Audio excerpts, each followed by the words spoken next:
The Marcos family and the CIA, a hidden alliance behind power. The history of the Philippines in the 20th century cannot be told without delving deep into the powerful and controversial Marcos family. Their rise to power, the subsequent authoritarian rule, the billions in alleged ill-gotten wealth, and their stunning political comeback have fascinated and divided the nation for decades.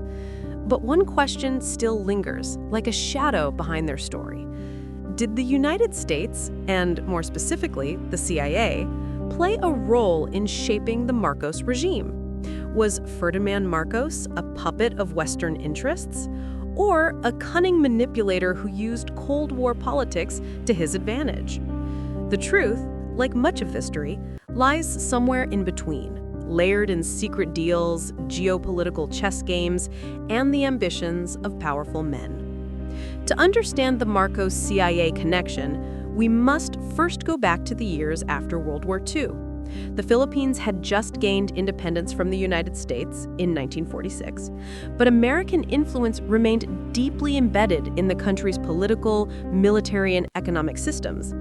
At the heart of this influence was the CIA, tasked with protecting American interests in the Pacific amid the growing threat of communism. Ferdinand Marcos, a decorated World War II soldier with a reputation built as much on myth as on reality, entered the political scene in the 1950s.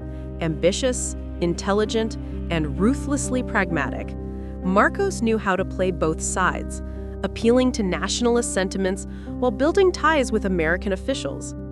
During the 1960s, when Marcos campaigned for the presidency, he was widely seen as pro-American, even as he spoke of charting an independent foreign policy. What many didn't know at the time was that Marcos had already built quiet relationships with American intelligence operatives. Declassified CIA documents from that era described the Philippines as a crucial ally in Southeast Asia, strategically positioned near China and Vietnam. Washington had every reason to ensure that whoever led the country was both loyal and capable of containing communism. Marcos, with his military background and anti-communist rhetoric, fit the profile perfectly. When he was elected president in 1965, the U.S. greeted the victory warmly. Military aid flowed, economic assistance continued, and American advisors had access to the highest levels of the Marcos administration. But the real pivot came in the early 1970s. The Vietnam War was reaching its peak, and the U.S. needed stable bases and compliant allies in the region. Marcos delivered on both counts, allowing the U.S. to maintain key military installations in the Philippines, such as Clark Air Base and Subic Naval Base, critical nodes in the American defense network. In 1972, Marcos declared martial law, citing the threat of communist insurgency and social unrest. This marked the beginning of a brutal dictatorship that would last over a decade. Thousands were arrested, tortured, or disappeared. The media was silenced. Political opposition was crushed. And yet, despite international condemnation and evidence of widespread human rights abuses, the U.S. continued to support the Marcos regime. Why? The answer, again, lies with the CIA and America's Cold War priorities. Marcos assured his American allies that he was the best bulwark against the spread of communism in Southeast Asia. And to some extent, he was right.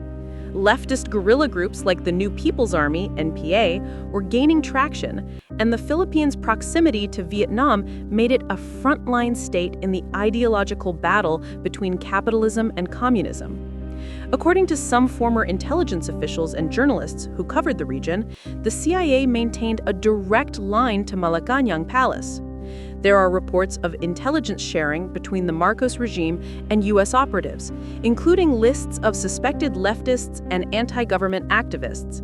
In return, Marcos allegedly allowed CIA agents to operate freely within the country, gathering information, monitoring insurgents, and even manipulating local politics. But the alliance wasn't just about ideology. There were economic interests at play. American corporations benefited from Marcos's authoritarian rule, which kept labor costs low and discouraged union organizing. The CIA was also reportedly involved in securing favorable deals for U.S. companies, ensuring that the Philippines remained open to foreign investment on Washington's terms. As Marcos enriched himself and his inner circle, he also became more paranoid and unpredictable. By the 1980s, his health was failing, his popularity was plummeting, and the U.S. began to see him as a liability rather than an asset. Yet, even in his final years, the relationship endured. When opposition leader Benigno Niño Aquino Jr. was assassinated in 1983 upon returning from exile, many suspected that Marcos or his military allies were behind the murder. The CIA's knowledge of the event remains shrouded in mystery, but critics argue that the agency failed to act or warn Aquino, possibly to preserve the fragile stability of the regime. The final act of the Marcos CIA saga came in 1986. Amid massive protests and international pressure, Marcos was finally overthrown in the People Power Revolution. As rebel military factions turned against him and millions filled the streets of Manila, the U.S. government intervened, not to condemn Marcos, but to rescue him. A U.S. Air Force transport plane whisked the dictator and his family out of the Philippines and into exile in Hawaii. The operation was carried out swiftly and smoothly with full knowledge of American intelligence and military officials. This act of safe passage raised further suspicions. Why did the U.S. save a disgraced dictator accused of looting billions from the Philippine treasury and presiding over years of repression? Was it an act of compassion or a way to ensure that Marcos never revealed sensitive information about his dealings with American intelligence? To this day, the full extent of the CIA's involvement with the Marcos regime remains unclear. Declassified documents offer glimpses, but much remains hidden under layers of redaction and secrecy. What is certain, however, is that the U.S. saw Ferdinand Marcos not just as a Philippine leader, but as a strategic partner in a global ideological war. That partnership came at a high cost for the Filipino people.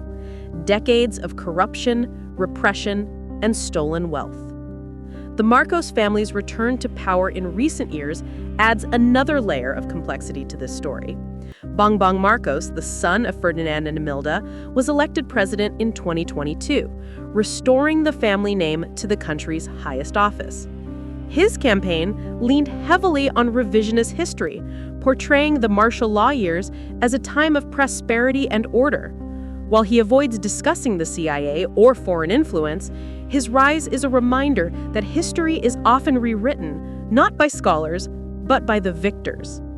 In the end, the story of the Marcos family and the CIA is not just about one man or one country.